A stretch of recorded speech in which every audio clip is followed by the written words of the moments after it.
temple, Peace and Bliss Temple,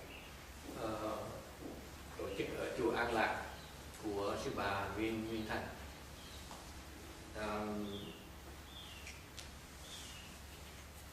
It was rough because it was cold, it was rainy Friday night, and we had a very little rest. Cực khổ lắm, tại vì thứ sáu đi thì bị mưa, bị gió, bị tuyết ở trên núi, rồi tới đó thì tới 3 giờ sáng mới tới, rồi ít ngủ, ít nghỉ. The people who went with us last week, what's your impression? Những người mà tuần trước đi đó, San Jose đó, thì có ý kiến gì không? Thắc mắc, có cái ý kiến, có những cái cảm nghĩ gì nói ra cho đại chúng biết. Those who went, can you share your thinking, your thoughts, or your feelings about that, so that we all learn from it? Sao? Anh nói gì không? Yes, Danny. What was your feelings last week? Last week's trip. So you're the closest, so I chose you.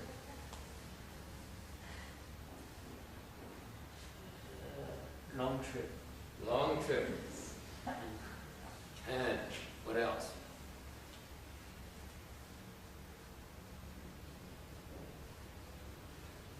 We need a GPS. We need a GPS. Cái máy để lạc đường. Yeah, we get lost. I get lost. Yesterday I went and got lost myself. Okay, what else? It's only $200. A good car.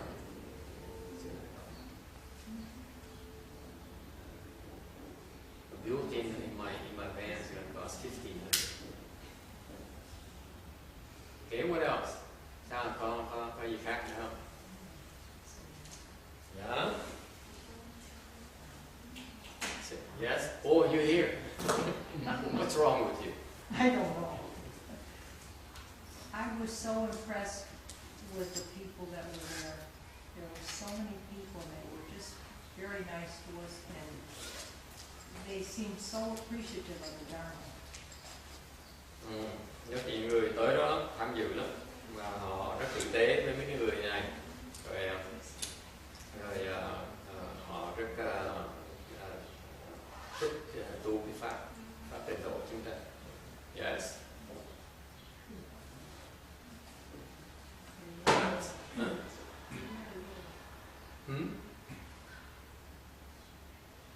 Too much MSG.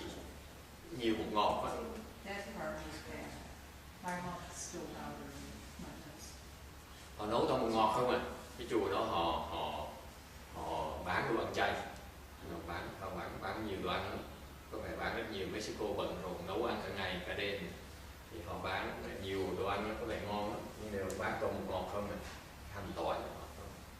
So they sell a lot of vegetarian food, and they use a lot of MSG and onion, garlic, stuff like that. So it's not a good thing. They didn't put any onion and garlic in the food we ate, but they put too much MSG. Mấy Mexico tử tế là họ không có để cái hành tỏi trong đồ ăn họ ngày tuần vừa rồi, nhưng đều họ để nhiều bột ngọt. MSG is very bad for cái bột ngọt, nó chất là một cái chất độc, cái gì nó nên ăn. You should not eat MSG. You should avoid MSG if you can.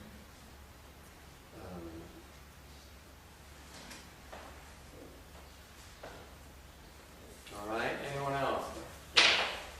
Thì mình thấy mấy vị cư sĩ đi theo Pháp tu đi theo hay sống theo dê thì tinh thần của các vị là rất là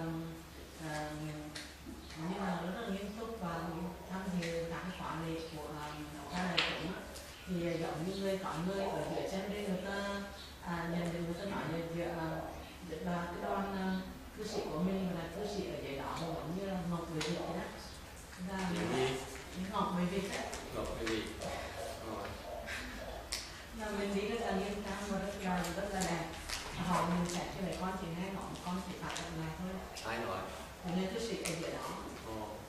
She says that for this kind of flattering to the lay people who accompanied us, I don't even remember who accompanied us anymore. A lay person in San Jose observed that they compare the lay people from Los Angeles to the lay people in San Jose. And it's like comparing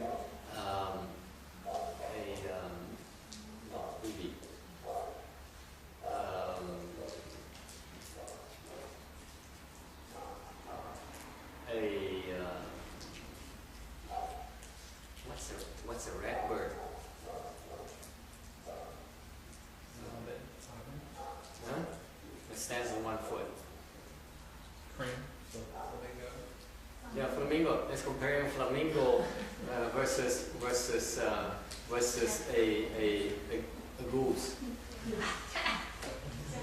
I exaggerate a little bit. It's just that because the way the lay people walk was so adorned and so you look so adorned. Mấy người tại gia ở chùa này rất là trang nghiêm. Maybe it's the precept sash and black robe. Chắc là tại vì cái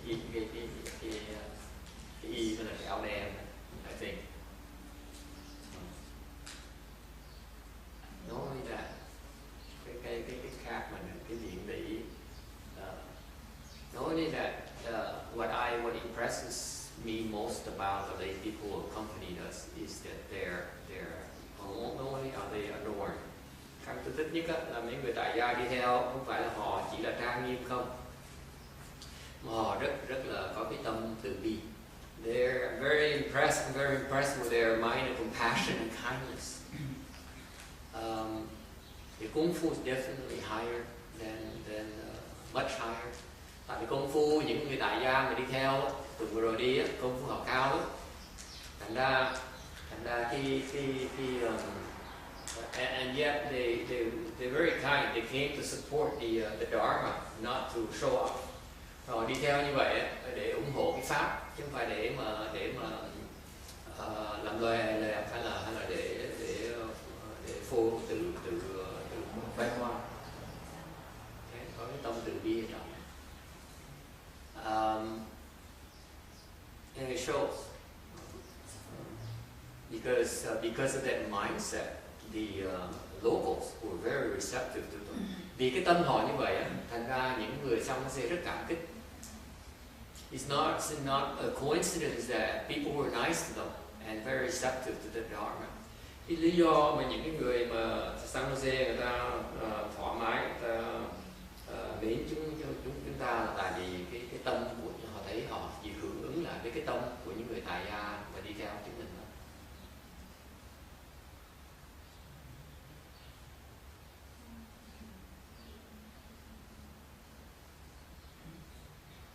Okay.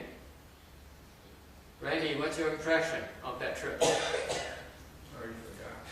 It was okay. It was good. I liked it. Tiring? Yeah, a little bit, but it was fine. It wasn't that bad. It was gonna be more, tiring. But I think the people were pretty nice. I think they really sincere, and they have a lot of wisdom. They're planning for the future, so that's good.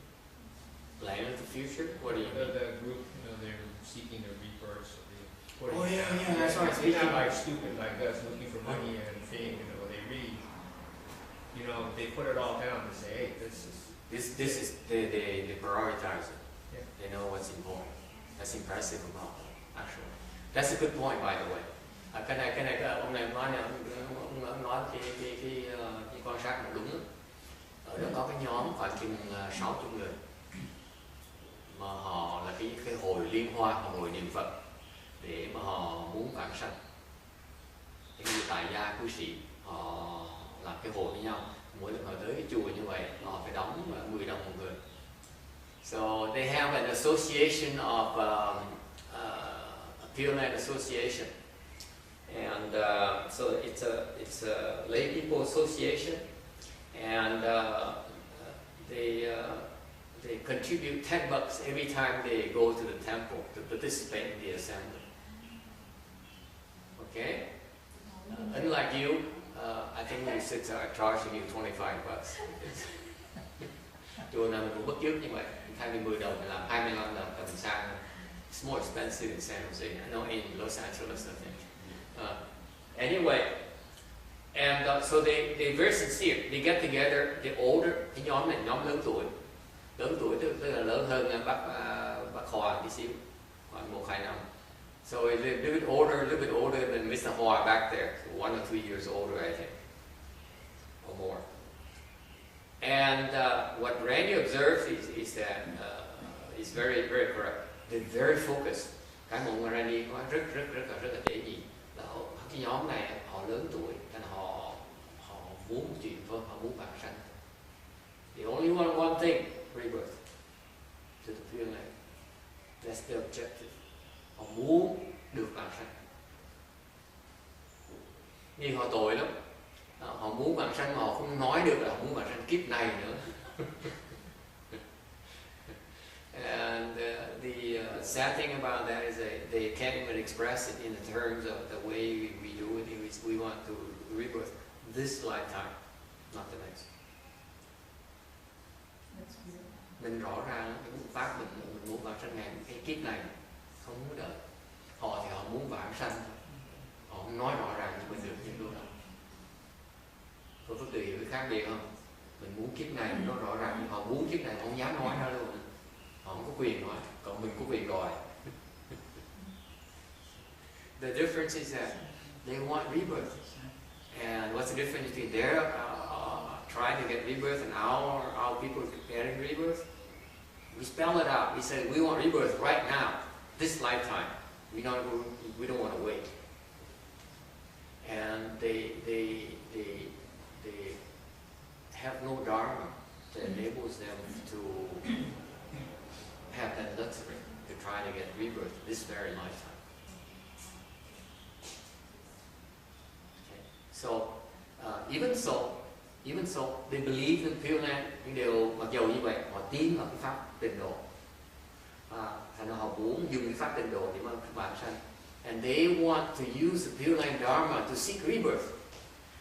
Okay, it's very clear. And they told me that they go to the CTTP very often. Thì họ tổ chức những cái nhóm đi Bản Phật Thành để mà tu. So they would go there, for example, during Master YongHua's annual anniversary celebration. Chẳng hạn như ngày Tiến Hóa, cái ngày giỗ ngày Tiến Hóa, ngày sinh nhật ngày Tiến Hóa mỗi năm đó, ngày giỗ đó, ngày sinh nhật là giỗ cái cô hôm tháng 5 là giỗ là sinh nhật. Ngày giỗ ngày Tiến Hóa thì họ tổ chức họ tới Bản Phật Thành để tham dự. So for example, the anniversary of Master YongHua every year in May, they would organize trip to CTTP or go to attend their various Dharma assemblies. Hoặc tới tham dự mấy cái pháp hội khác. And this is what I was told. Họ nói tôi như vậy, họ nói rằng họ nguyện với Ngài Tiến Hóa là nhờ Ngài Tiến Hóa giúp cho họ tu cái pháp vãng sanh. And this is what they told me. They said that they prayed to Master YongHua, asking for his guidance to practice the Pure Land Dharma Door. In other words, they realize that Master YongHua has a Dharma that can help them. Nói cách khác, họ biết rằng, họ tin rằng là Ngài Tiến Hóa có cái pháp vãng sanh, mà cái pháp tịnh độ có thể giúp họ được. Và họ tới họ yêu cầu Ngài Tiến Hóa dạy cho họ cái pháp, dạy cho họ tu cái pháp đó. So that's why they go to the CTTB and go to the various temples of the VRBA, seeking for the guidance or seeking for the Dharma, the Pure Land Dharma. That's how sincere they are. They've been doing that for years now. Họ tu lâu năm rồi. Họ bị cầu cái pháp như vậy đó. So what happened is that when we showed up with supposedly the Pure Land Dharma Door from Master YongHua, they clicked immediately. Và khi mà chúng ta tới và nói rằng hô hào rằng là cái pháp chúng tôi tu là cái pháp từ Ngài Tiến Hóa ra, thì cũng như họ hưởng ngay lập tức. Okay. They're so impressed that at the end I had to remind them nói Dharma is really not the true Dharma because họ tin quá nên cuối cùng tôi mắc cỡ, tôi bị thú thật với họ, tôi bị mắc cỡ, tôi thú nhận là cái pháp tôi học là tôi học có vài năm, tôi học như những người đệ tử chân chính như sư cô Hằng Lượng này, hoặc là mấy thầy Hằng Tập này nọ, họ là đệ tử chân chính, tôi là đệ tử rơ rì thôi, mà học lỏm tí xíu thôi, không biết bao nhiêu nữa. So I was embarrassed because of their faith. Somehow they believe that what we practice is from Master YongHua, so I had to admit to them that I'm not the true disciple of Master YongHua.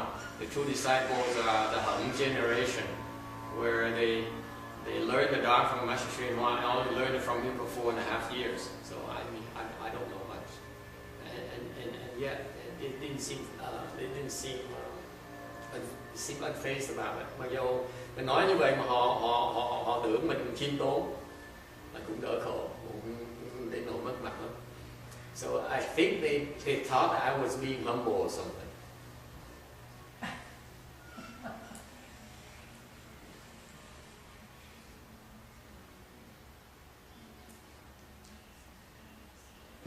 Okay, and the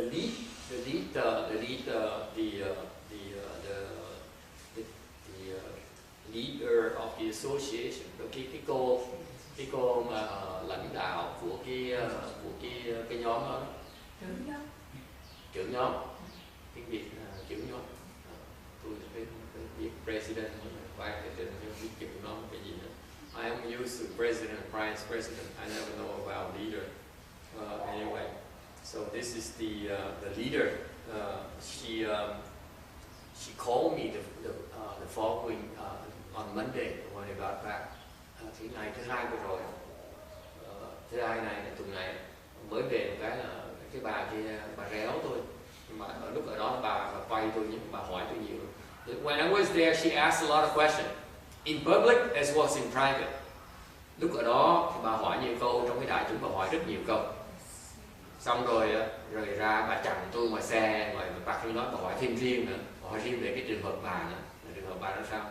Tôi thằng tôi nói mấy cái bà nói cái cảnh giới nó thấp lắm, tu bao nhiêu mấy chục năm chưa tới đâu hết, thành ra có gì mà phải đáng kể đâu. So I was pretty blunt. I said, your state after cultivating the Pure Land Dharma and practicing for 20 years, 30 years, 40 years, whatever, your level is pretty low. There's nothing to talk to the right home about. I'm kind of blunt. I don't know why I'm so blunt. Never don't have any manners, I guess. Learn any manners. Tôi nói thẳng như vậy. Hình như bà mới giận nữa. And the following Monday, she harassed me. She called me 5 times. Ngày thứ hai, mình có lập như vậy. Ngày thứ hai, bà dí tôi, bà gọi tôi 5 lần liên tiếp. On my cell phone. I never answered. Mà tôi không trả lời. And then on Tuesday, she called me again 4 more times. Ngày thứ ba gọi tôi 4 lần nữa. And I picked up one phone call, happened to be Thomas. I said, Thomas, what did you do for me? Tôi đang lái xe đi mua mấy cái đồ đó. Tôi biết cái bà cái réo rồi, thành ra tôi nghe điện thoại ra, tôi dỡ cái máy lên, nó vừa lái xe dỡ máy là làm việc bất hợp pháp. Cái gặp ông Thomas, tôi ủa sao ông gọi tôi làm gì vậy? Anyway, because of Thomas' call, I got lost because I missed one exit. Anyway, she called me Tuesday. I made it to the temple, I think Wednesday, Tuesday, something like that. She called me again. Thế là 2 ngày liên tiếp gọi tôi không trả lời. Ngày thứ ba gọi tới, tôi không trả lời nữa thì gọi tới chùa thì mới nói chuyện với sư cô được. Sư cô được mới đè tôi ra, nó phải nói chuyện với người này. So she talked to Hung Liang. Hung Liang then cornered me and said, you have to talk to her. So she talked to me, you know what she wanted? Biết muốn gì không?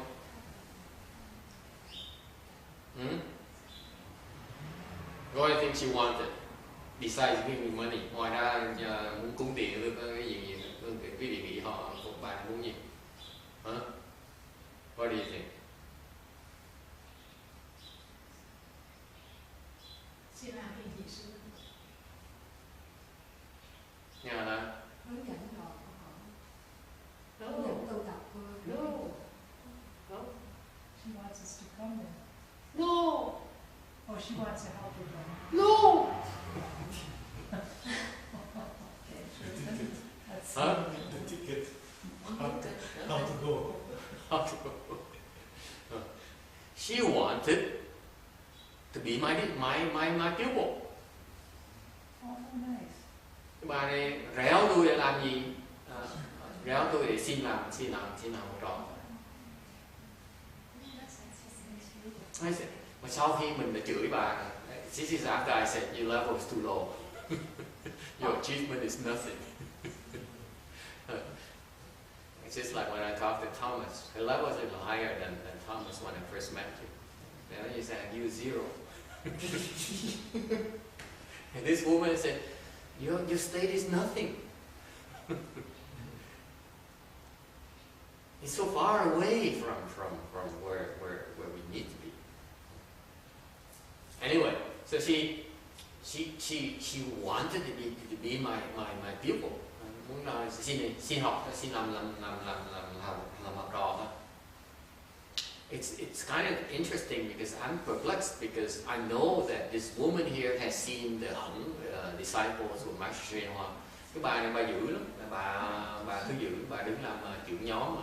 Bà đã từng gặp mấy hòa thượng từng tọa đủ thứ rồi, còn gặp biết bao nhiêu người đệ tử chân thực của ngài Tiến Hóa nữa. Mà mình gặp mình có một lần hai lần đòi xin đi học. Tôi nghĩ chắc họ đãi bôi thôi chứ thiệt không muốn, thiệt sự đâu. So my first reaction is she should say it because she sees so many people who have much more seniority than I do, and especially Master YongHua's disciples. He has a lot of very people at high level kung fu like Master, I'm sure. His kung fu is very high. Nhưng ngài em thật đó, thầy thật kung fu này thầy thật cao lắm. I'm telling you that you should go and learn from Master I'm sure. Okay? Nói cho người biết để tới kiếm ông mà học.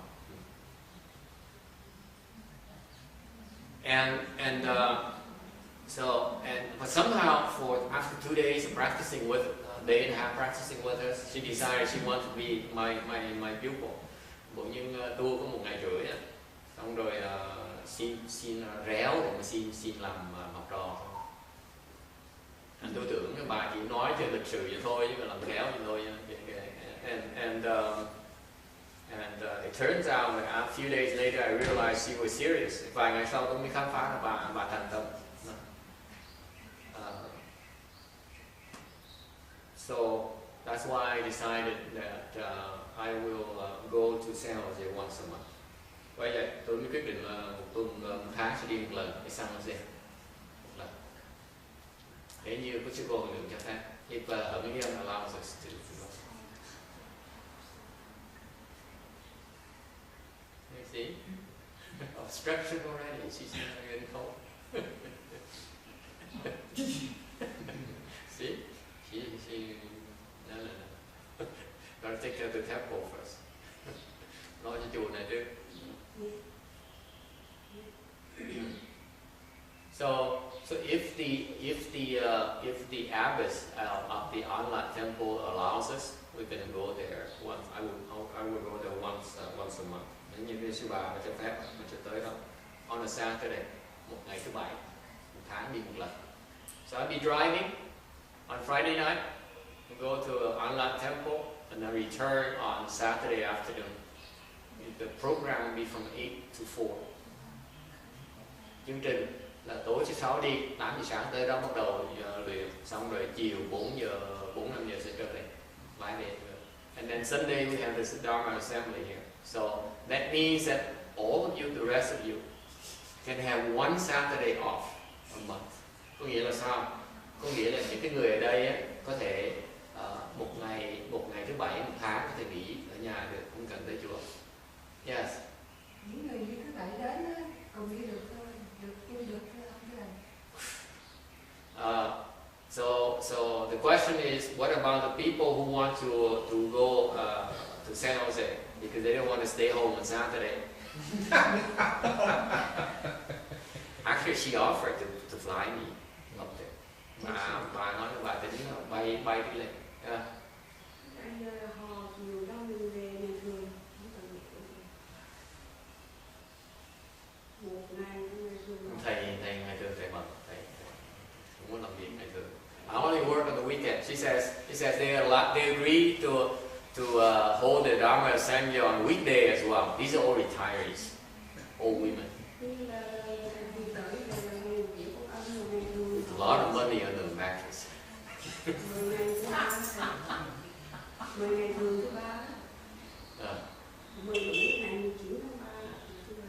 Thầy chỉ làm việc cuối tuần thôi, còn không ngày thường thầy phải nghỉ ngày thầy xa hơi. I say the master only works on the weekend. The weekdays I take it easy. I'm retired. I'm semi-retired. Tôi là đã một nửa về hưu rồi. Okay. You think I have the time to work on the weekdays? Quý vị tưởng tôi có thời giờ mà làm trong tuần hả? Trong tuần tôi có nhiều chuyện phải làm đó. Like answering the phone to Thomas phone calls. Tuần này tôi phải trả lời điện thoại như ông Thomas gọi tôi phải trả lời đâu. This week, I've been preparing the Amitabha Sutra, and I only did 2 pages this week. That's all. Tôi đang soạn cái kinh A Di Đà tuần này tôi soạn được có 2 trang thôi. That's how busy I've been. Bận quá này, không làm được gì hết. I have a lot of things to do. I can't afford to work both the weekdays and the weekends.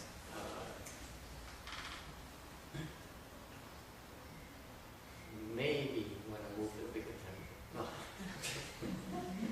Then I really need the money. Nhiều khi mà đỡ mua cái chùa lớn hơn đó chắc là cần làm việc nhiều hơn để mà trả tiền mortgage người khác. Anyways, so they thought of flying me up there. They said we can fly you in like 6 or 7, and then we start at 8. Họ nói là tính bay lên khoảng chừng 6-7 giờ sáng rồi bay lên xong rồi 8 giờ bắt đầu, xong chiều bay về.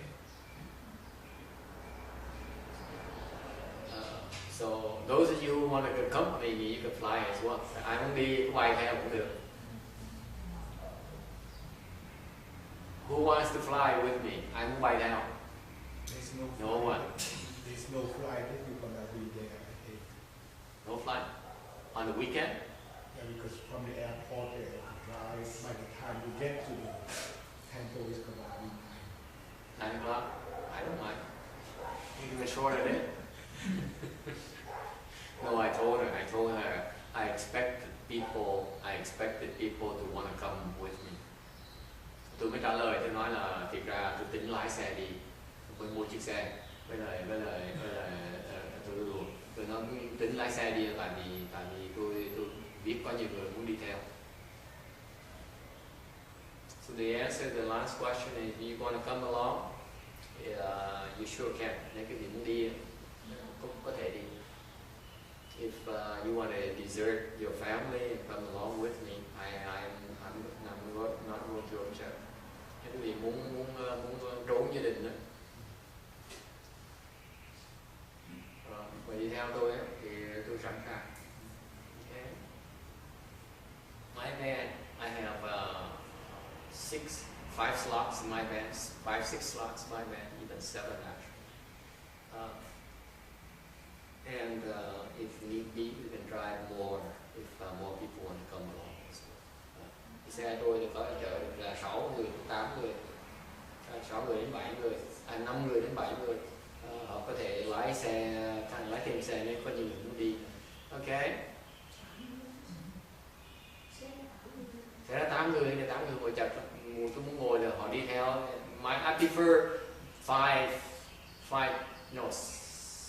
5 people because my van is pretty roomy, so you can sit with your legs crossed.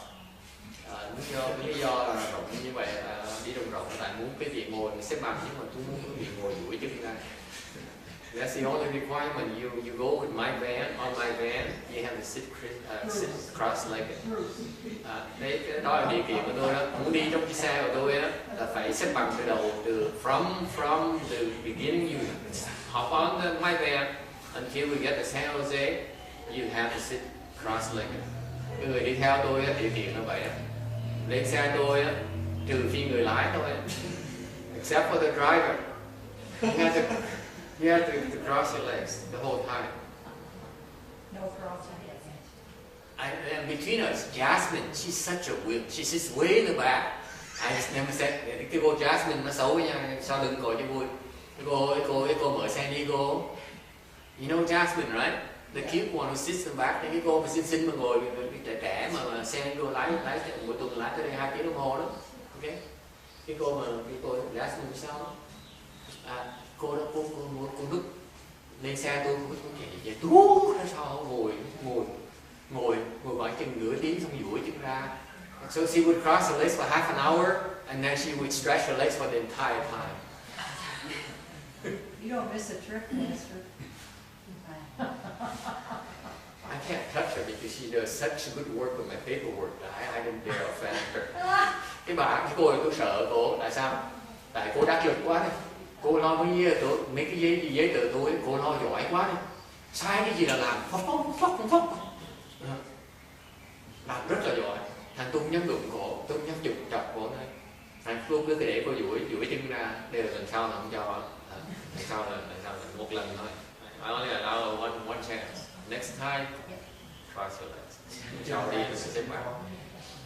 We can drive the second car. Mình lái xe đi.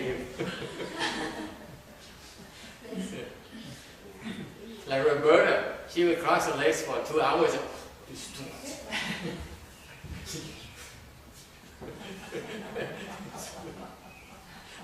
Trước mà hai năm trước là bà phải đi theo tôi là bà xếp bằng 2 tiếng đồng hồ rồi chân nó đau quá, bà chịu không nổi. Nên bà le lưỡi ra xong rồi đó, duỗi chân ra. Dạ, tôi còn tha thì còn mấy người trẻ tôi không có tha đâu. 老师，我10年 You old people, huh? 我10年都做不到，我10年都做不到。那没办法，你不可以去啊。我就不可以去。对，bà nói là cách nào bạn ngồi phải xếp bằng gì được, nó nói xếp bằng gì được thì không thể đi được. She says, I have no way of sitting that long. I said, you can't sit that long, you can't come with me. Cười.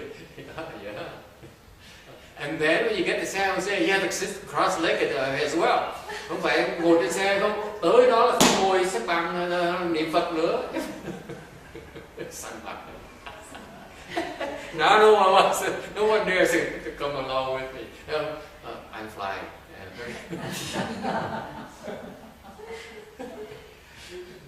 Nghe nói ai cũng sẵn mặt, không dám gọi thế. The chair in the car is like this. It's very difficult to sit. Yeah, I know.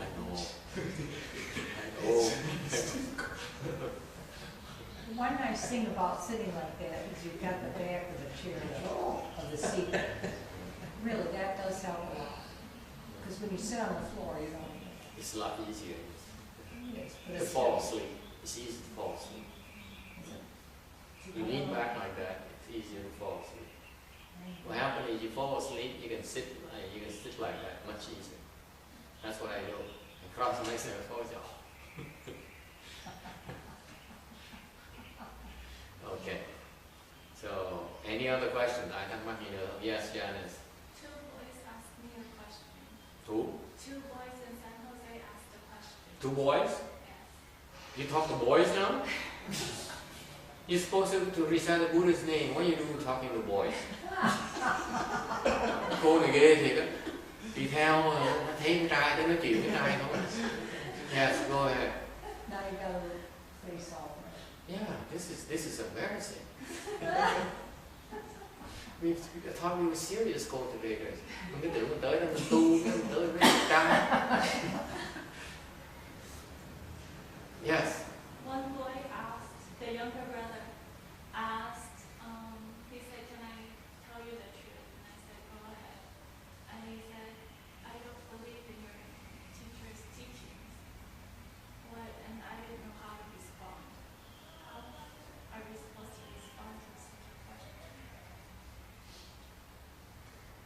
believe. There's nothing wrong with not believing it. And then the brother, the older brother, came and asked. Just slap in the face next time. The older brother asked a similar question. He said they're practicing with a different teacher. Which one? Jingle? And then he said, He's that guy who dresses in a black robe? What are you looking at when you talk to them? I don't know.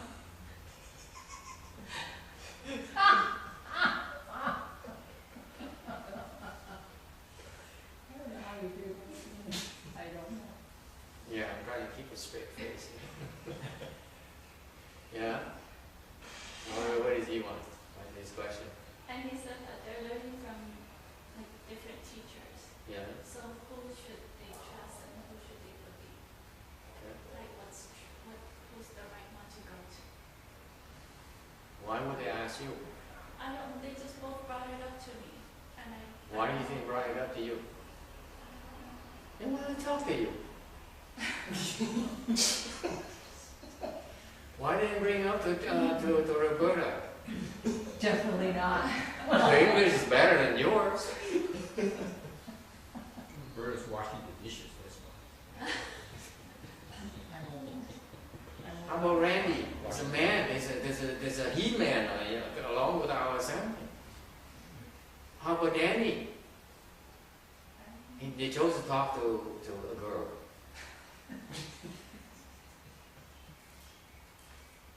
Why is that? Why is it? Maybe because I'm younger. I don't know. Because you look nice.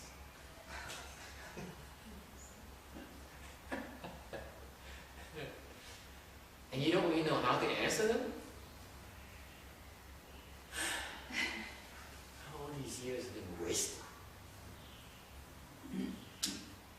I don't know how to answer them either. It's funny you bring it up because we have the chance to compare. In fact, I do realize that some of them are followers of Jin Cung Pháp Sư. Actually, cái chuyện nói ra tôi mới nhớ là cái chuyện này. Tôi để ý nó có những người họ học trò của ông Tịnh Không. And to tell you the truth, I was unimpressed with them.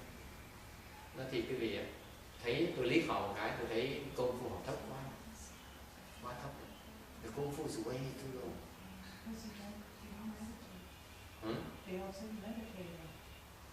They don't know how to practice. Họ không biết luyện không.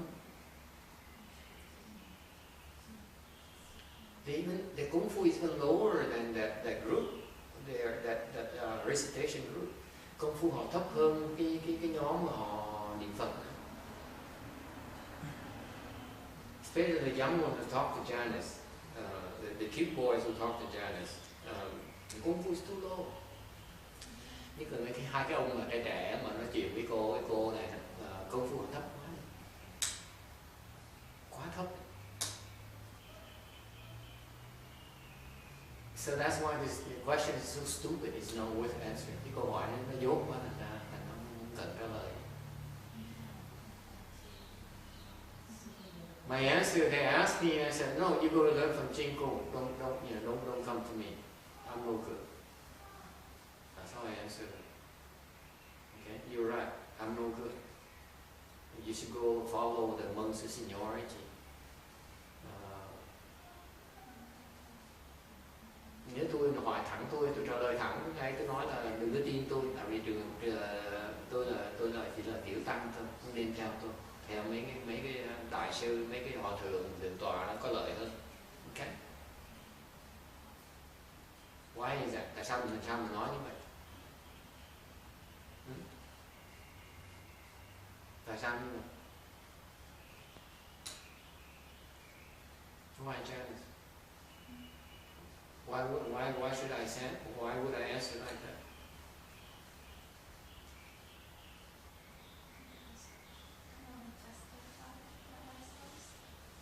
Because that's all they can grasp. I'm not being facetious. and being very factual and being realistic. This is all they can understand. Tại sao tôi nói như vậy? Tôi nói như vậy là để cho tại vì với cái tinh thần thực tế và sức họ chịu nó thôi.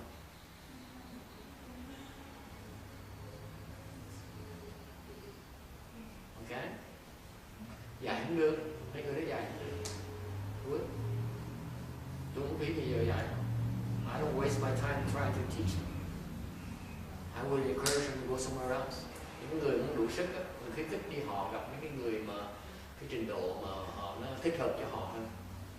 Cái pháp và những cái người những thầy khác nó hợp với người cho họ hơn, chứ còn cái pháp mình cái pháp dân tu luyện. Our Dharma jhanas is a Dharma of cultivators. Unless you really want to cultivate, it's very tough to keep up with me. Nếu trừ phi cái vị tâm cái điều mà thích pháp, tầm pháp hay là tầm hay là muốn tu luyện, khó mà ở lại chùa. Okay. So, but we expanding. Từ từ mình đang nới ra, tại vì what happened is we expanding. We are including more people in our Dharma. Mình bắt đầu chuyển cái hướng, mình bắt đầu dung túng những cái người mà trình độ thấp hơn một tí. Okay. You know what? But my time is very limited. Cái giờ tôi nó ít lắm. And if people keep on calling me on the weekdays, I don't have time to do anything. Nếu như những người trình độ mà thấp, họ cần nhiều sự giúp đỡ lắm. Thành ra mình đúng cái giờ đó. To tell them the truth, the lower level people require a lot of hand holding. I don't have a whole lot of time for it.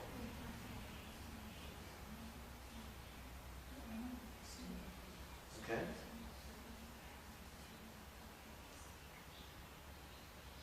That's why I'm very selective. Thành ra tôi khó tính lắm. Tôi không có thì giờ. Quý vị biết có nhiều người tới cái chùa đây cả năm trời tôi không dạy hết. Tôi lười rồi như vậy tôi. There's some people who have come to the temple regularly for a year. I don't teach them anything. Hardly anything at all.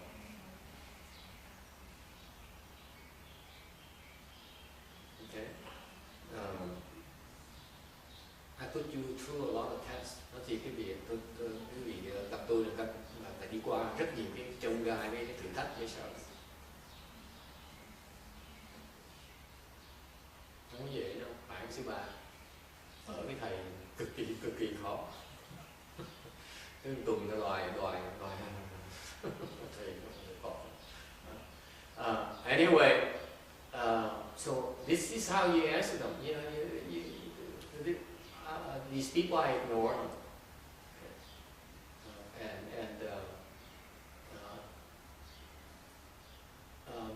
because they simply are not in the target segment I'm targeting right now. Tức tôi làm việc và team nhóm như cái tròn từng người, nhóm người tôi làm việc. Là những cái người mà họ không có trong cái nhóm nó từ lực lên. Okay.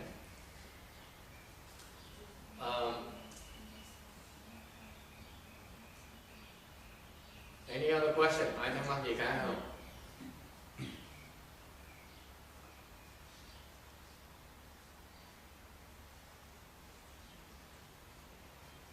No, it sounds so arrogant. Yes, Danny. So we don't reply with like a standard answer. What standard answer?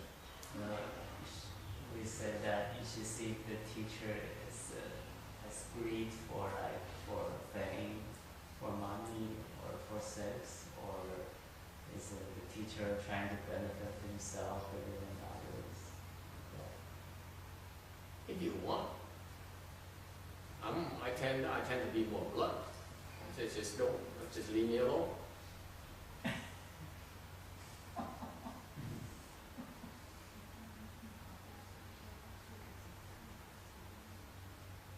This is assuming that they're able to register. If you say things that they don't register, then it's nonsense. It's a waste of time. And then furthermore, you have to understand where I'm coming from. my interest is to build your Kung Fu. Quý vị hiểu á, cái mục tiêu của tôi là tôi chọn người để tôi huấn luyện cho cái công phu quý vị. If you make it, you hang in there. Nếu quý vị mà đừng có bỏ cuộc, công phu quý vị sẽ lên. Those who hang in there, the Kung Fu will increase. You don't hang in there, it's not my fault. Nếu quý vị không mà bỏ cuộc á, mà ráng chịu cũng phải chịu của tôi. Okay? Because that's what I do. My objective in Mahayana is very simple. Okay? You practice to increase your Kung Fu. Cái cách nhìn tôi nó rất là giản dị. Quý vị tới muốn tu á, để Kung Fu nó lên, chừng đó thôi. Thành ra nếu mà không bỏ cuộc thì đường Kung Fu sẽ lên. So if you do not give up, your Kung Fu will increase naturally. If you start coming, that's when your Kung Fu no longer increases. Nếu như mà quý vị mà không tới nữa, là tự nhiên cái công phu nó ngừng lại, nó không tiến bộ.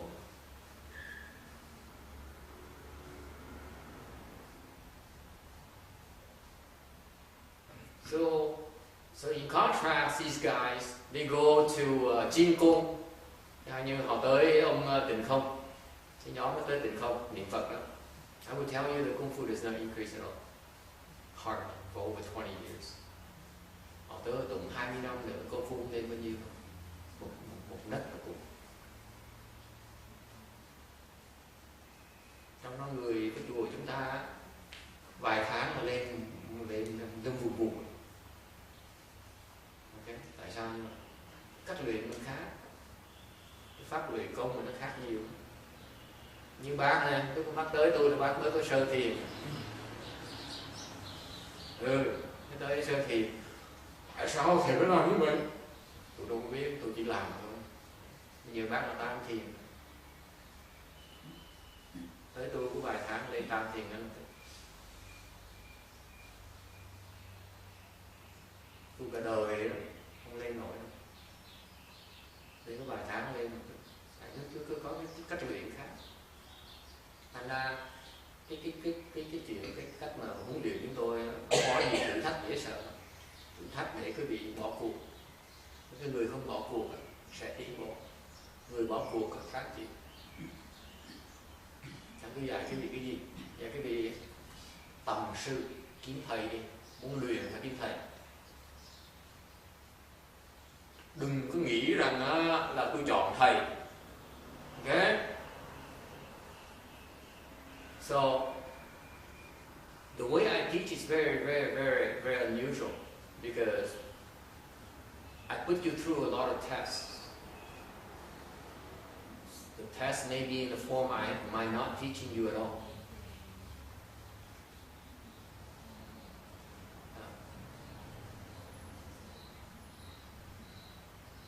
And the tests are designed to encourage you to quit.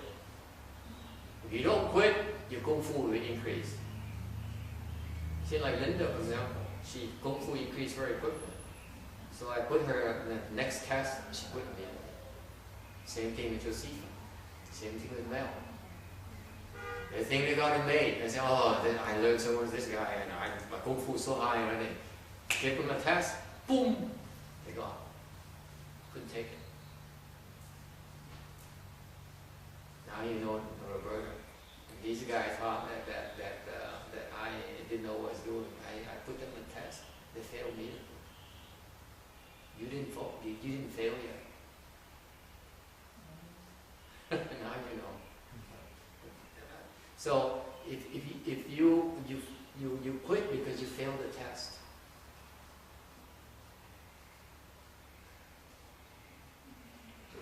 It's not because of me, because of you. You quit because you failed the test.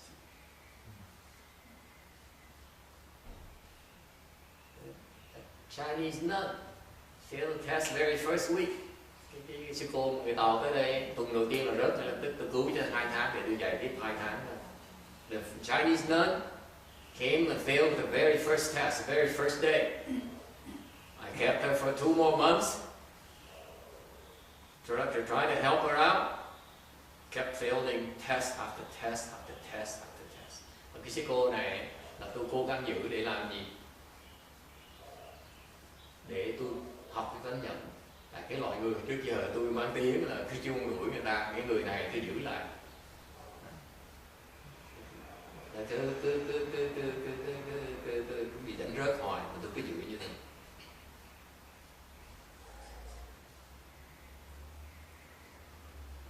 Finally, there's a final test that she couldn't pass. Cuối cùng có cái test khác mà qua nổi, phải bỏ cuộc, phải chạy dài. Okay, so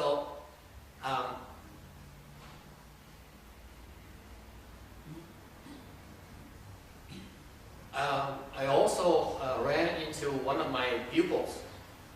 Tôi kỳ đó cũng gặp một cái người nữa, một cái ông đó nữa. Ông đó là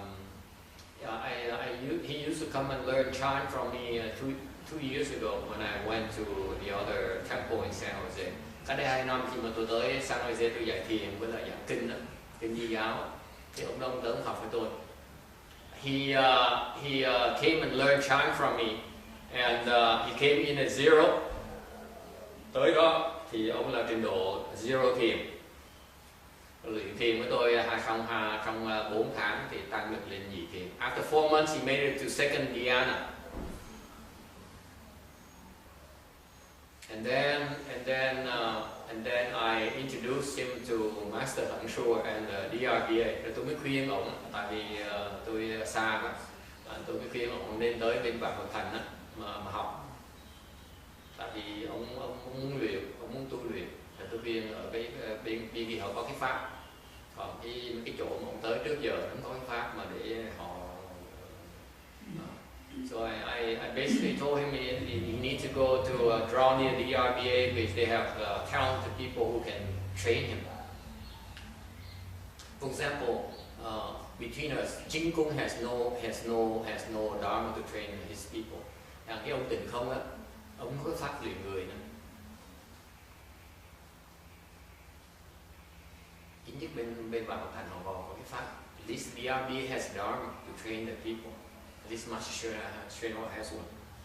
And so this guy here, after a while, he dropped out. Sau khi mà tôi về đây, tôi đi tới mỗi tuần nữa thì ông bỏ cuộc. Ông đi theo mấy người này người nọ, xong cuối cùng ông nói với tôi ông theo thầy Hành Thật. So and then when he saw me last weekend, he said I've been going every weekend to Go Sage in San Jose. DRBA's temple, and listen to Master YongHua's lecture. He lectures on the sutra and he teaches chant. Thì ông nói là cuối tuần đó, buổi chiều ông tới nghe thầy Hành Thật giảng kinh, xong rồi thầy Hành Thật dạy thiền cho họ. So when he saw us again last weekend, he couldn't keep up with us. Sao ông đi đều như vậy mà ông tới gặp chúng ta ở tuần vừa rồi, ông theo chúng tôi. So even the training dharma, our training dharma is quite different from the DRBA's. Ngay cái chuyện mà huấn luyện người á, cái pháp huấn luyện của mình có vẻ nó hơi cao gắt hơn bên Vạn Phật Thành một tí. Mình có vẻ hơi thì ra mình cái cách luyện mình nó luyện công mình nó gắt cao hơn. Tại vì ông nói tới một chuyện rồi. So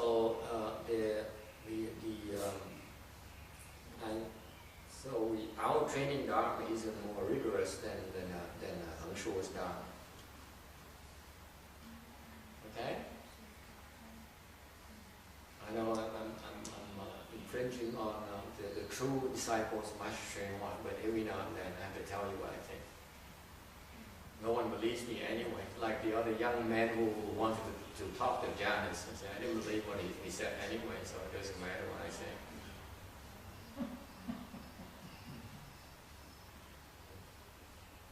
Okay. Any other question? Ai thắc mắc gì khác không? Yes. Ở đây thầy nói tu luyện thì hai cái đó nó có cái nào cũng giống nhau. Tu với luyện. Tu luyện nó khác nhiều lắm chứ. is in Vietnamese tu luyện, tu meaning cultivate, luyện meaning work on your kung fu. What's the difference? Chinese, what's the difference? Tu luyện, what's the difference? Anyone else? Có ai biết tu luyện nó khác nhau chỗ nào không? Yes, là Con nghĩ tu là mình thay đổi như vậy, còn luyện mình thực tập, mình phải luyện đó. Thì cái sự thay đổi của mình sẽ tiến tới. Chinese is tu luyện is xiu luyện. Danny, what is the difference between xiu and luyện? 有什么不同的？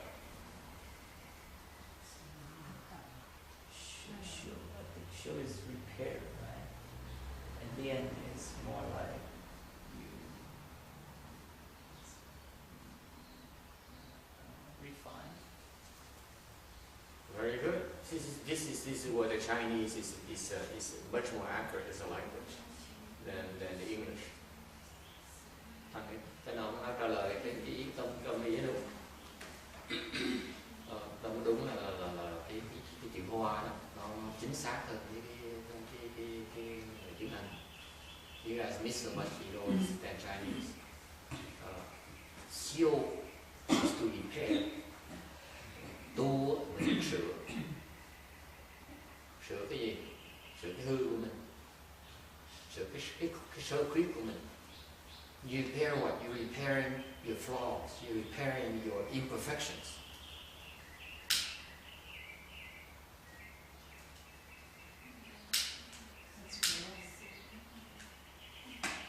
Bạn kim gì? Mình sửa cái sai của mình sửa cái trật của mình tu. What about luyện?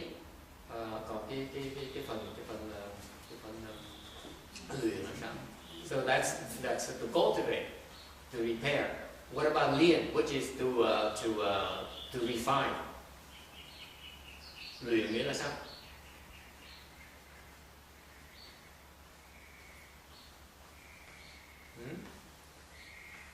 Chị hỏi, luyện là sao?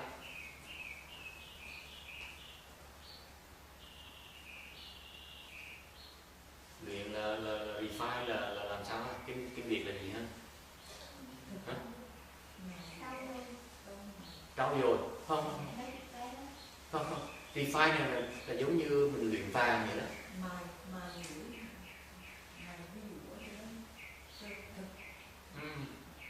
What's lien? What does lien mean?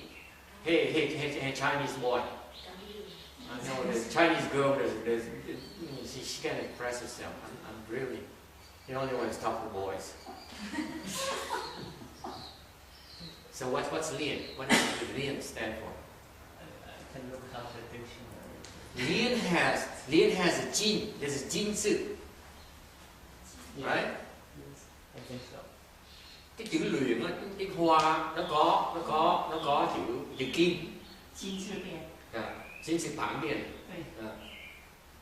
Có nghĩa là cái Yeah, it's when you make the gold, the process of making gold. It's a process of making gold. Cái luyện có nghĩa là mình đang dùng cái kim loại, mình đang luyện cái kim loại, có nghĩa là mình đang làm vàng.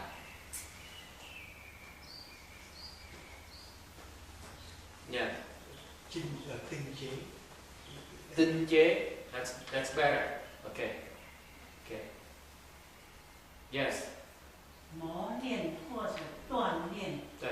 锻也是金字边，那个锻字也是金字边，对，磨练锻炼。磨也有磨没有，磨是石头下。磨是麦的。对，磨刀的磨。So lien is to purify, to refine. To refine gold. The concept is refining gold. Cái luyện có nghĩa cái này, cái chữ Trung Hoa rất hay. Cái luyện này có nghĩa phải không nữa? Luyện là luyện vàng, có nghĩa là mình làm cái vàng nó tinh chất. you are refining gold to its purest form. Là vàng tinh chất, là cái của mà quý nhất mà mình có được. The purest gold is highly precious, highly valuable. That's what Lian stands for. Luyện nó nghĩa là như vậy. Tu luyện. So you have repairing and refining. Từ cái tu luyện thì mình có sửa chữa, và mình có làm tinh chất. So you have repairing, you have refining. That's what we do. Mình đang làm cái đó. Quý vị đang làm cái đó.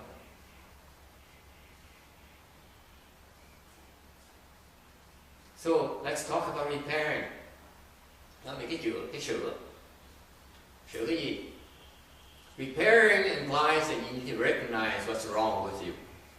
Sửa là gì? Nó ám chỉ là mình nhận thức ra được cái gì nó sai với mình mới sửa chứ.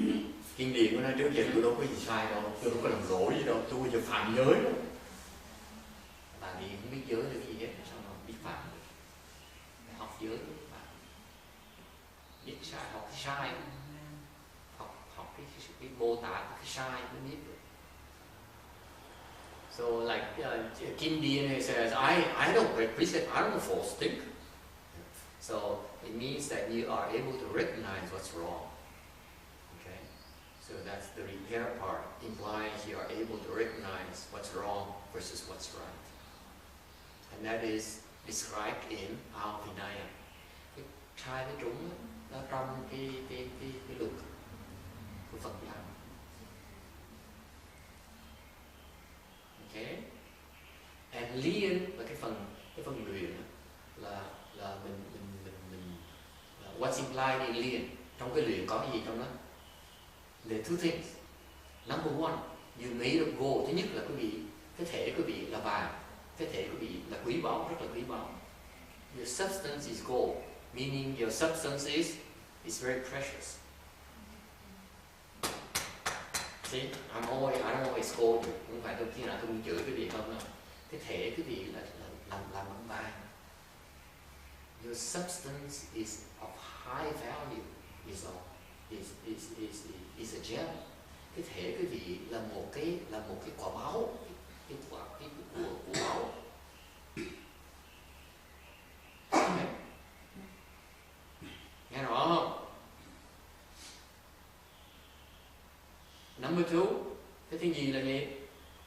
Mặc dù mình biết mình là của báu, ok, nhưng đều mình còn nhiều cái chất cặn bã rất nhiều. Thành mình cần luyện nó. So you know your substance is is made of gold, but it is full of impurities. Therefore, you need to work it to remove the impurities. How do you remove the impurities? Làm sao cứ bị làm thành vàng bây giờ?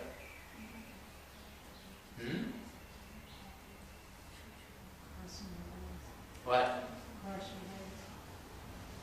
Cross your legs. Xếp bằng. Nếu không đều biết liền. You don't convince me. I don't believe in this Dharma. Có nhiều người cứ cười tủm tỉm đó, thầy nói cho tôi không tin thầy. Cứ như hai cái cậu trẻ vậy đó.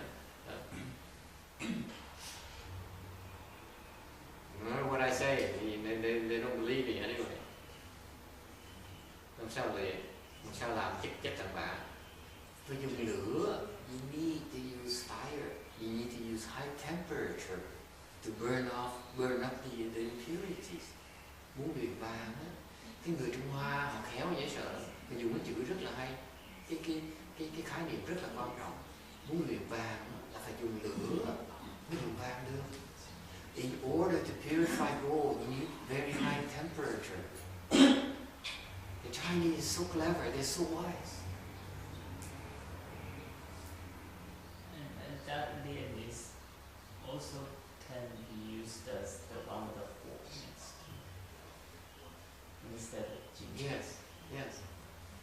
Both ways. Okay? What the other character, what does it stand for? Do you know? What show? Yeah, the other character besides the whole or the jin. What does it mean? That character next to it, next to the whole or next to the jin. What does it mean? Now I have you. I'm curious about that. Okay, so you need high temperature. Quý vị phải cần hơi nóng, cần chất nóng, mà nhiệt độ phải cao mới luyện mới xong. What is that? Nó phải những cái nóng. You need to withstand the heat.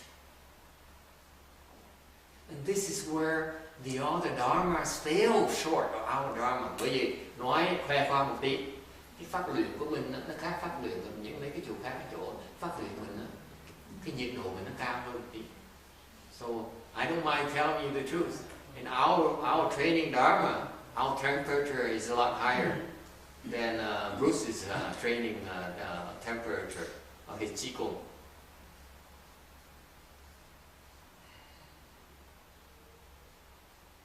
You see? Bởi vậy mình vàng nó nguyên chất hơn. This is why your gold is a pure quality, a high quality.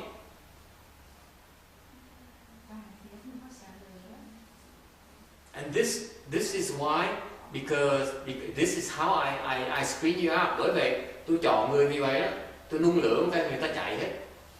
This is how I choose people. I increase the temperature, you all run away.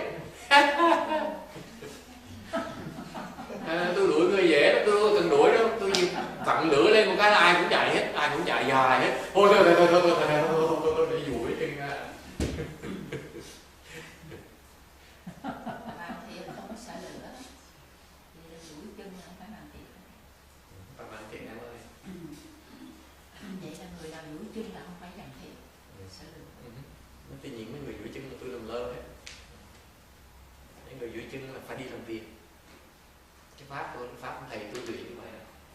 This is what happened to Master YongHua when I first came to the temple, to the ERPA. I remember when going to Canada because I was being punished for being a bad boy. The monk said, Master YongHua, this is what he taught me so much more. You guys realize? Lúc mà tôi đi qua Canada để bị trừng phạt, tại vì làm hư hỏng quá, quen gỡ phải đi phạt. Thì ông thầy kia không có luyện, không có tu luyện hết. Ông kể chuyện với tôi. Ông nói là Ngài Tiên Hóa khi mà còn sống thì tu với Ngài tức cười lắm. Bây giờ cái tuổi mà bằng thành nó không tu cũng giống những cái pháp Ngài Tiên Hóa này. He said, he told me that he cultivated under Master YongHua directly for 9 years, 15 years.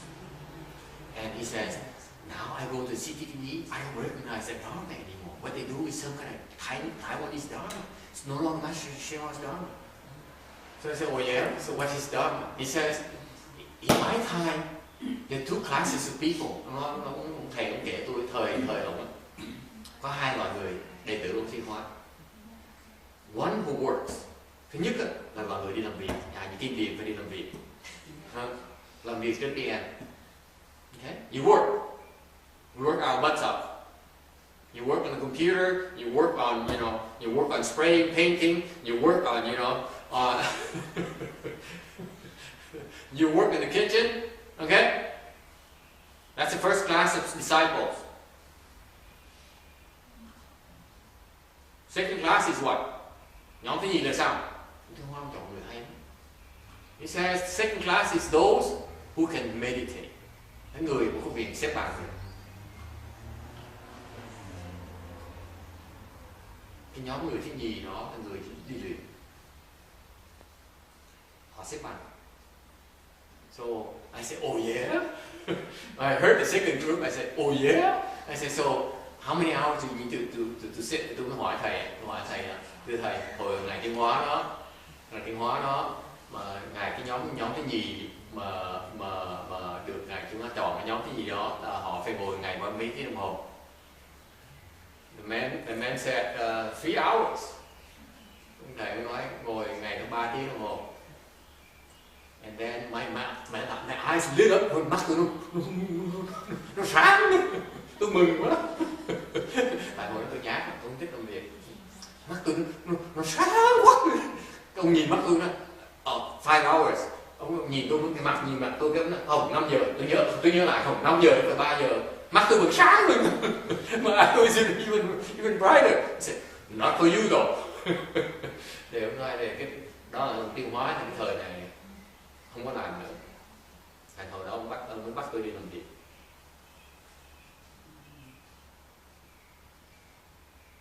So bây giờ tôi mới hiểu, xong tôi mới hiểu lúc mà tôi học những cái đồ xong tôi mới hiểu là những cái người mà chưa đủ sức luyện đi làm việc. This is why in my temple there are 2 classes of people as well. You don't sit for 3 hours yet, you work. Cái người mà chưa ngồi được 3 tiếng đi làm việc đi. Làm việc hết. Ai ngồi 3 tiếng giơ tay đưa ai. Those who can sit for 3 hours, raise your hands. I don't often sit that long, but I have. You still have to work, Thomas. Let's make it 5 hours. I mean that. I'm easy. I'm a moving target. Okay, tôi ngồi được 3 tiếng, tôi về thôi bị 5 tiếng. From now on, it's 5 hours. Just to be fair for everyone. Ai ngồi 5 tiếng, raise your hand. Those who can sit for 5 hours. You mean in one shot or in 5 times? One shot. One shot. Without unbuckling. Go time going to the toilet. Ngồi 5 tiếng, không được đứng dậy, không được đi cầu tiêu. Okay, 5 hours from now on. Bây giờ từ ra cái sau 5 tiếng đồng hồ. Okay. If you can sit for 5 hours, you don't have to work. Không cần làm việc. Like me. Như thầy không làm việc nữa. Như vậy là con mình thầy ngồi. Bởi vì nó đùa chứ cái gì nghe, bởi vì ông Tiêu Hóa cái pháp hay gì đó. Cái luyện cái người mà ngồi lâu được, người luyện được. So this is Master Shenhua's Dharma to tell me to be serious about it. But you need to cross your legs. Like the brother said earlier, you need to cross your legs to refine the goal. Phải xếp bằng, phải thiền mới luyện càng. Yes. So, just the question. So, just one? Yes, go ahead, ask one. So does it sit without moving at all, without shifting? I remember there's a Chanchi, there's one of Master Shenhua's disciples, and he would sit for 24 hours straight without getting up. Hồi trước tôi nhớ lúc mình mới vào tập trung thầy kia thì tự Tiêu Hóa thiền cũng dữ lắm. Họ cái dân Tiêu Hóa và Thành họ thời tôi vào là họ cứ gồng lên, họ cứ bị diễn với nhau rồi. Họ ngồi ông đông ngồi thiền thất ngồi 24 tiếng đồng hồ. Không đứng dậy. Okay? And how can they do it? Làm sao làm được? Every 3 hours or so, khoảng những 3 tiếng một lần. This is what he does. 3 tiếng một lần cũng làm như vậy này.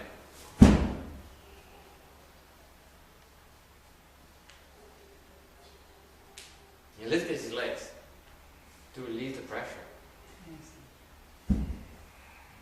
It's a trick now, you know.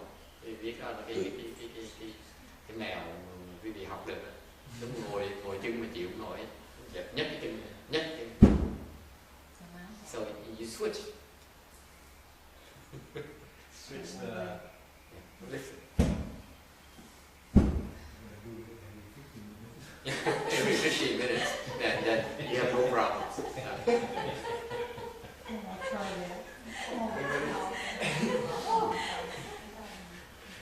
Học với tôi có nhiều cái mẹo lắm. You hang around long and I teach you so many tricks. I know so many tricks. No, you're not supposed to lift your legs. You're not supposed to do anything. lean back or lean forward. You're supposed to. Another trick is a lot of monks do this as well. Nhiều người ta ngồi ta làm gì? Ta có cái túi này. You do this a lot. What for? You release the pressure on your butts. Your butt do not burn as much. Bây giờ sang cung rồi hả? Ngày nào tôi cũng trễ hết á. Tuần nào tôi cũng đúng giờ hết. I'm always late. They say you miss the lunch offering. I miss it every single weekend. Okay, so you sit here, you sit down here, the butt will freeze up. They will ache. Ngồi lâu á, cái bàn tọa nó đau lắm. Okay. Thành ra có nhiều người cúi đầu tới như vậy. Okay, not supposed to do any of that. Okay, Danny, what's your question? Quickly, because I have to go to lunch. The other word is 解 and 解 third sound. It's 解, yeah. In verb, it has a noun and verb. Verb is you select, and usually it's you select the good one from the bad one. Mm-hmm. The Chinese is so like cái văn hóa người Tàu thâm sâu cái gì dùng từ bê văn hóa người Tàu nó sâu xa vậy sao? Ủa, tôi không biết Tàu cũng Chinese culture is so profound. That word that they live is so beautiful. So you choose to work on the gold with the temperature, with the high heat, and you the time, you pick the methodology, it's just so beautiful. Anyway, one more question. I was just going to say that if I haven't sat for 3 hours totally motionless just to be, I don't want to claim that it's something I haven't. So. Doesn't matter, now it's 5. It's a moving target. As soon as you get close to 5, ask me again. No, you're so bad. You're not going to say anything. Bad. No, frankly, folks, remember the concept here. You have to remember the concept here. Okay, this is what I've been practicing. I've been teaching the last 5-6 years. You guys don't realize. Now I realize, and now we talk about it. Wow, what I love this skunk. Mình dạy cách đây 5-6 năm, bây giờ mình nhớ sực, mình mới hiểu sực là em hiểu gì làm như vậy. Thành ra học trò mình tiến bộ lại. Siêu luyện, tu luyện, prepare and refine. You need both. Phải làm 2 cái cùng một lúc. Không thể làm một cái một lúc. Okay? 后面应该是用个火字来练。对。有一个字还是火字边的。对。火炼金。对。一开始是金来练哈。对对。后来就用个火来练。对。很有意思。对。Okay, ai thắc mắc gì không? Okay, yes. I just told her all night, Master. You have to become a temple person. Master, I just told her all You night. have to give up boys. Con nói là con không ngủ được 5 giờ ngày, tới tội nghiệp quá thôi, con phải bỏ con trai nữa, phải là các đàn ông rồi chứ phải là 5 giờ không đâu. You have to stop talking to boys.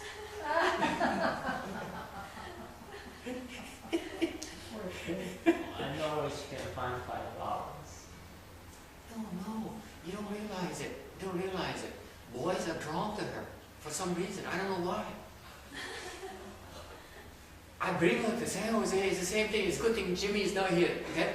Because I remember when she first came with me 2 years ago, all the boys are drawn to her like magnets. They all came to her. Isn't that right, huh, Janice? No.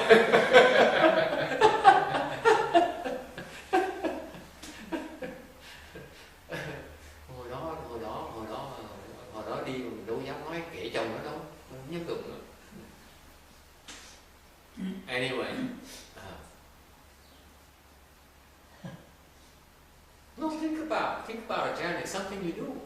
Why is it they're not talking to Roberta, they're not talking to Granny, they're not talking to Danny? They talk to you, and they complain about me. It doesn't sound right.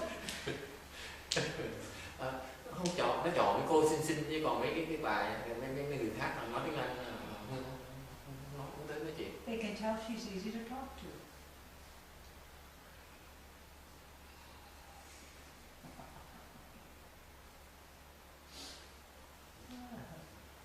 Actually, I tell you this, Janice, which is like the little truth.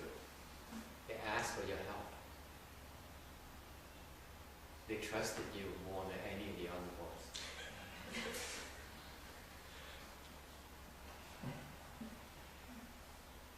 So that's what you inspired me by.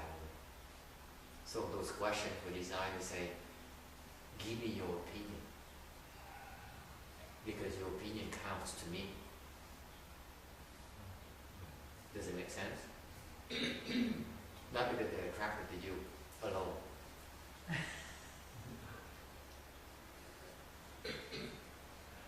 She has an effect on people.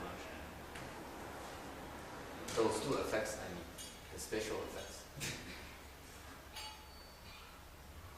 So that's why you're right. That's why you responded by asking me, because you want to learn how to deal with those types of situations. So I know I've been joking a lot this morning, but that's the bottom line, is that you need to learn to talk to them and discern how to answer them and give them the answers that are appropriate at that level for their situation. And in case you could have said simply that you're wrong, I trust them. That would have made a whole world of difference too. See, they asked for your feeling, asked for your gut feeling, and you didn't give it to them. You tried to explain things to them. When they came to you to ask for your gut feeling, you said, I find it hard to believe what he talked about. How about you? See what I mean? Okay, cái đùa nãy giờ thôi, nhưng mà còn người ta tới hỏi hai câu tới hỏi cô này, thì sự là họ tin tưởng cô này có cái đặc tính làm người ta tin tưởng cô được.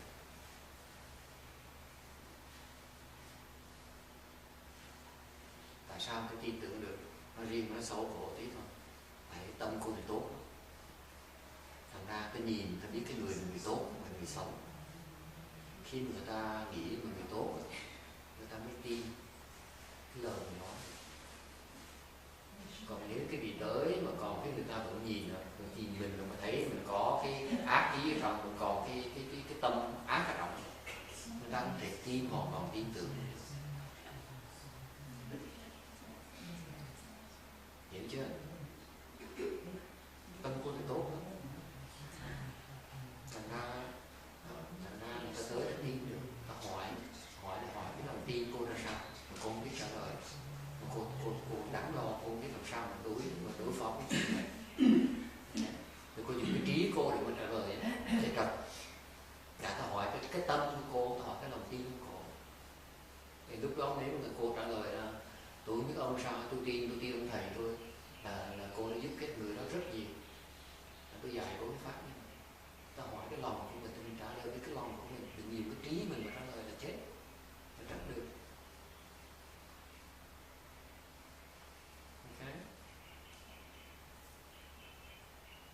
I elaborate a little bit because I'm going over time anyway. Cái cũng hết bây giờ rồi, cái cô này cứ nhắc tôi hỏi mấy cái sư cô tội nghiệp, tôi làm cái cô quản nhớ sợ. Ngày hôm qua, hai ngày hôm qua với ngày hôm kia đi làm tụng đám ma cũng vậy. Mấy cái cô mà không nhắc tôi cũng không biết làm gì nữa luôn. Anyway, so I need to elaborate a little bit on in English for you, because what Janice has is that she has this goodness about her being.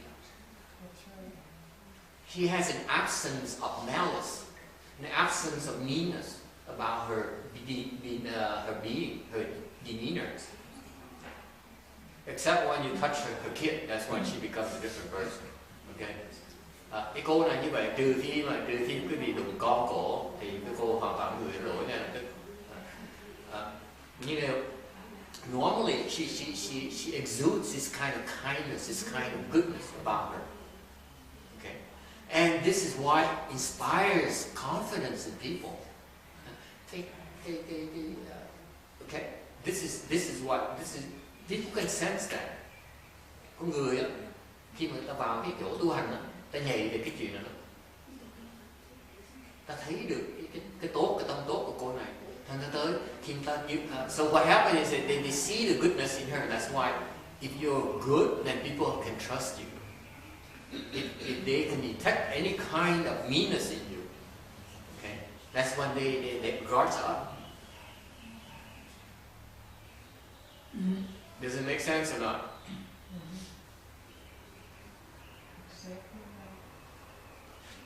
So I taught her to answer when they ask you the opinion from your heart, you gut feeling. You answer your gut feeling. Don't try to answer with your brains, with your thinking mind. That doesn't work. Okay. All right. We should go to lunch. So mình không làm lễ nữa. Mình đi ăn trưa. As usual, we skip the meal offering and go straight to the lunch hall where Brandy goes and spray paint. He has to work. I'm serious. They should go on lượng cúng. Hận Liang offers to do the lunch ceremony for us when we go eat. I'm serious about this, folks. Okay? If you cannot sit long enough yet, work. Pháp này nhắc cái vị đùa nữa gì. Nếu cái vị chưa ngồi đủ lâu á, đi làm việc, lập công đi. Okay? What I mean by work is you create merit and virtues. Who's gonna eat lunch? I don't care. I'm eating lunch.